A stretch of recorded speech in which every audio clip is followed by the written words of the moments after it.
Hey, how about it, race fans? Richard Allen of motorsportsreport.net coming at you on New Year's Eve of 2024. So we're just about to trip over to the new year in 2025. And I'm doing one of these Rich's ramblings today on the topic of New Year's resolutions, and in particular, resolutions that apply to racing. So I thought this would be a perfect time for it, since this is the time of year when people start making new vows, how they're going to improve their lives by losing weight or stop smoking or reading the Bible more, all those kind of things that people tend to resolve to do at this time of year. So I thought do a resolution piece on tracks, drivers, fans, media members who probably need to make some resolutions, because as you know, you can look around the landscape of this sport of racing and see racetracks closing all the time. Perhaps because they're not keeping their resolutions, if they're even making them to start with. So that's what we're going to look at today. So let's go ahead and get started with resolution number one on my list. And there is a written piece on motorsportsreport.net where I covered these as well. So if you're more inclined to read than to watch, then you have that option there. But the first one, tracks should resolve to honor self-made curfews. Maybe the area where a particular track is, the county or the city or whatever government body may not require a curfew, but tracks should act like they do, whether there's one required or not. When I first started covering dirt racing several years ago, there were a few tracks that I covered that did have a curfew. And I thought of that as a negative thing. But as time's gone on, and I've started getting more involved in the covering of the sport, I've come to realize curfews are actually a positive thing. They protect the tracks from themselves in many cases, from keeping shows from dragging on too long and all that. It's to the track's benefit nowadays to get the show going and get it over, rather than dragging it out way into the wee hours of the morning. I know in the 1970s and 1980s, everybody just accepted the fact that in dirt racing, or just in local racing at all, it didn't have to necessarily be on dirt, that it was just common practice. We're going to keep fans, we're going to hold them hostage until we sell the last hot dog out of the concession stand and all that. So races would run on, and I've been to several that ran on till 1 or 2 in the morning. And some of those tracks that used to do that are not around anymore. And I think that's a pretty good reason why they're not around. There used to be one track, and I won't mention any names, but there used to be one that I would go to that I would joke that I would leave early enough from my house that I didn't need my headlights getting there. And it would be so late coming back, I barely needed my headlights on the way back. It would take that long, and that's just ridiculous. That should never be happening. So tracks should structure their show in such a way that racing should be over by 11 o'clock. Because like I said, the modern day fan, and I think, the diehard fans are going to stick with it no matter what. But there are fewer and fewer diehard fans. There are more people in the grandstand every Friday or Saturday night at a local racetrack who are casual fans than there are diehard fans. And it's real easy to chase those casual fans off by holding them hostage until 1 o'clock in the morning, especially if they've got children, if they've brought a boyfriend, a girlfriend, a husband, a wife who's only vaguely interested in being there anyway, and they've brought that person with them, then that person not going to come back because they feel like this is unnecessary. I mean, you go to a movie, and even if it's a long movie, you know when it's going to end. It's advertised. You can look it up. You can find the running time of the movie. You know when it's going to end.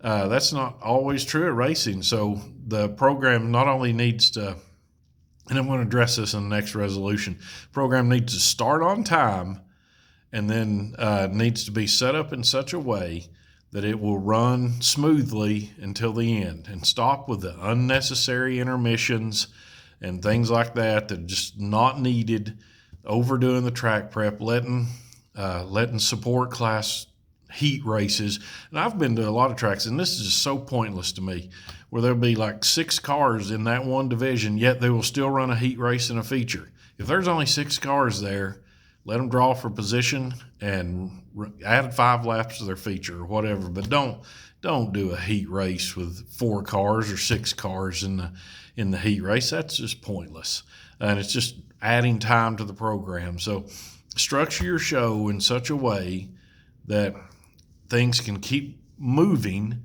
and not have a bunch of unnecessary track prep. I don't know how many times I've been to a race.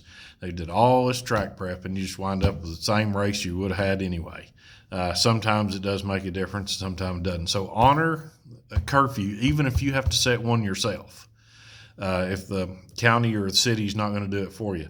Then secondly, and kind of going along with that, is if you advertise that your start time, track should resolve to actually put cars on the track at the time they advertised cars will be on the track.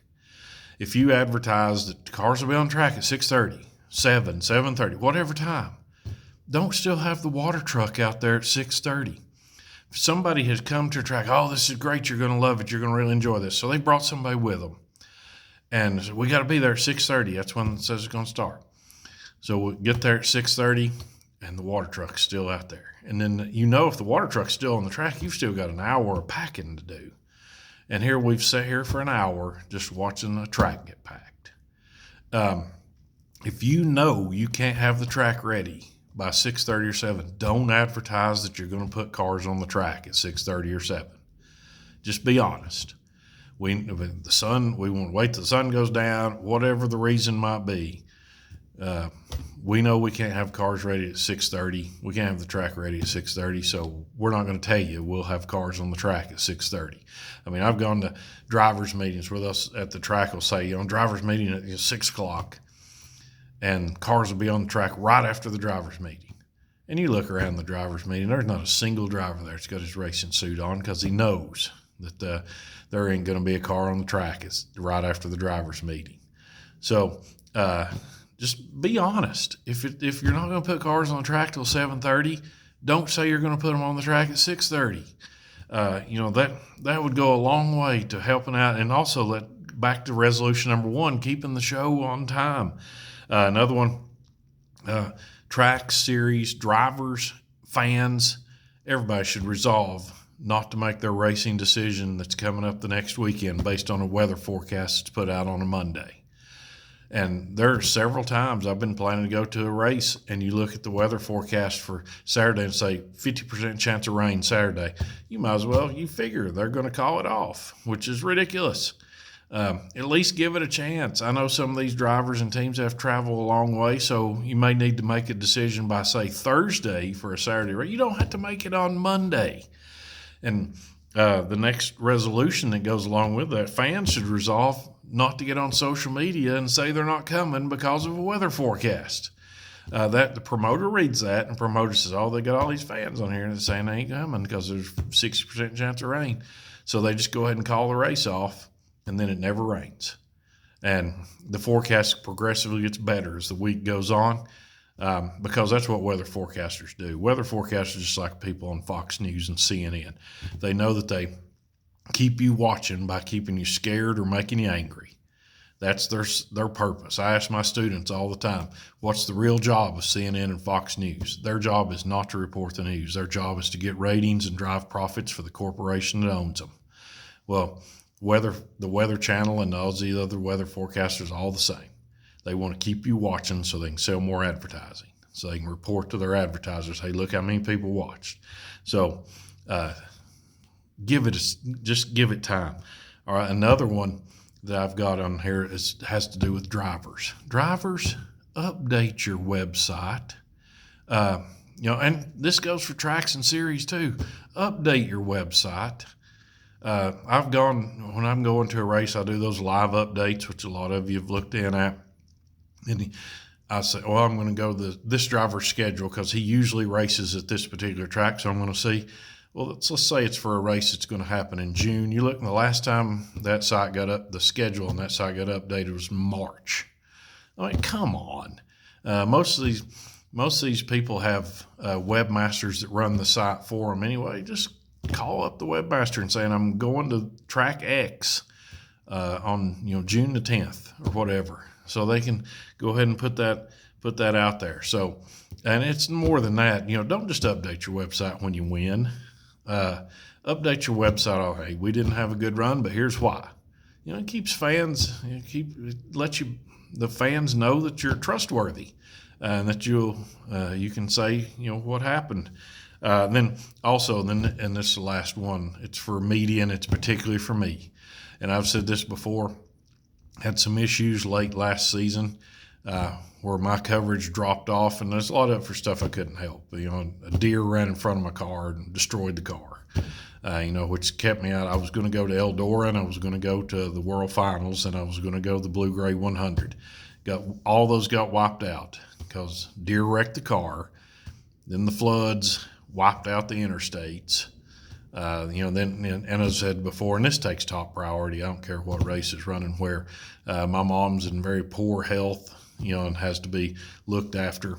But my resolution is to just simply do better. I could have done better covering racing because of the tracks, the series, the drivers, the fans have all been really good to me, and I don't feel like I've put out a great effort there in the last 2 or 3 months of the season. And because of some of those things that are going on, we've kind of got my mom taken care of now, and the van's fixed, and hopefully the interstates are getting fixed. So hopefully all that. But my resolution is, even if stuff like that happens, to do a better job to overcome it than what had been. But those are some New Year's resolutions that we as dirt racing fans, as supporters, promoters, drivers, we all need to do better, so these tracks will quit closing, so this sport will still be around in a few years.